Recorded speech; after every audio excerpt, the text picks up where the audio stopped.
नमस्कार दोस्तों, मैं हूं आपका दोस्त, आपका होस्ट अभिषेक राय। और मैं आज आपको लेके आया हूं गया में अक्षय वट वृक्ष के पास में। जी हाँ, ये वही वट वृक्ष है जहां पे माँ सीता ने महाराज दशरथ का पिंडदान किया हुआ था। वो भी इसलिए कि ये हुआ था कि जब कुछ जो पिंडदान का सामान है, सामग्री जो होती है, वो रामचंद्र जी लेने के लिए गए थे और पिंडदान का मुहूर्त बीत रहा था। तो माँ सीता ने बालू के रेत से, जो फाल्गु नदी के बालू के रेत थे, उससे उन्होंने महाराज दशरथ का पिंडदान किया हुआ था।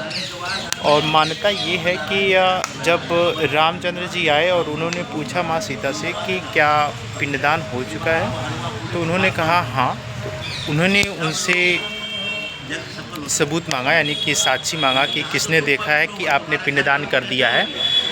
तो तब उस टाइम के हिसाब से माँ सीता ने 5 लोगों को साक्षी बनाया हुआ था, जिन लोगों में उन्होंने एक वट वृक्ष, गौ माता, ब्राह्मण, तुलसी और फाल्गु नदी, इन 5 लोगों का नाम लिया।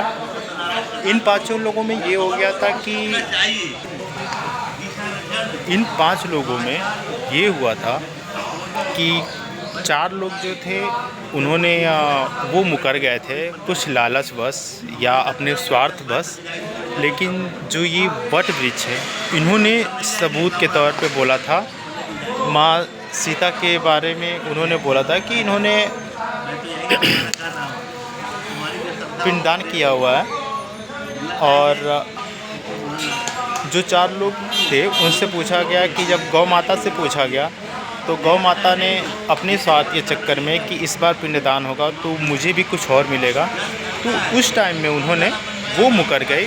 उन्होंने कहा कि मैंने नहीं देखा है। तो उनको क्या हुआ, माँ सीता ने श्राप दिया कि आप जिस जूठन के लालच में या जो खाने के लालच में आपने मना किया है, तो आपको कलयुग में आने के बाद हर किसी से जूठा मिलेगा खाने के लिए। तो आप लोग देख ही रहे हैं।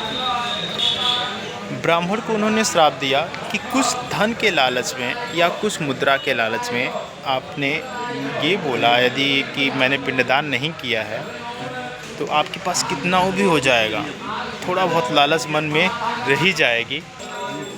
फाल्गु नदी को श्राप दिया कि यदि आपने मना किया तो आप कहने के लिए तो नदी रहेंगी, लेकिन आपकी जो नदी का जल है वो सूख जाएगा, यानी कि आप अदृश्य नदी हो जाएंगी।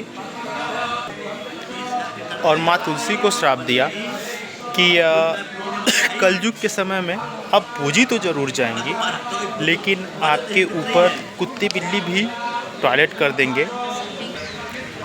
और अक्षय व्रत को ये आशीर्वाद दिया कि आप हमेशा सदा हरे भरे रहेंगे और आपका कभी भी क्षय नहीं होगा। सो ये वही वृक्ष है जिसका कभी भी क्षय नहीं हो सकता है, जिसका कोई अंत नहीं हो सकता है। और जो भी इस वृक्ष को अंत करने के लिए आया, उसके पूरे साम्राज्य का अंत हो गया। जो मुग़ल शासन थे, औरंगज़ेब ने इस वृक्ष को काफ़ी हानि पहुंचाने के लिए किया, लेकिन नहीं कर पाया वो। आप देख सकते हैं ये वृक्ष सदा हरा भरा है। और ये अक्षय वट जो हैं वो इस पृथ्वी पर 5 हैं, 5 जगह पे। एक गया में हो गया, दूसरा इलाहाबाद, तीसरा मथुरा वृंदावन में है, चौथा आपका अयोध्या में पड़ेगा, और जो 5वां है वो श्रीलंका में है।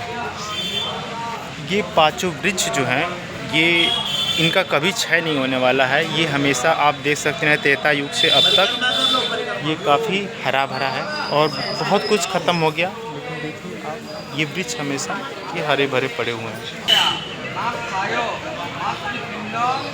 आप देख सकते हैं यहाँ पे कुछ लोग अपना पिंडदान भी करवा रहे हैं।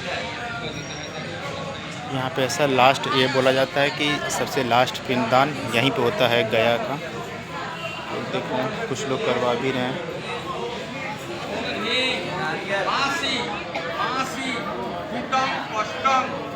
বেদনা প্রসবে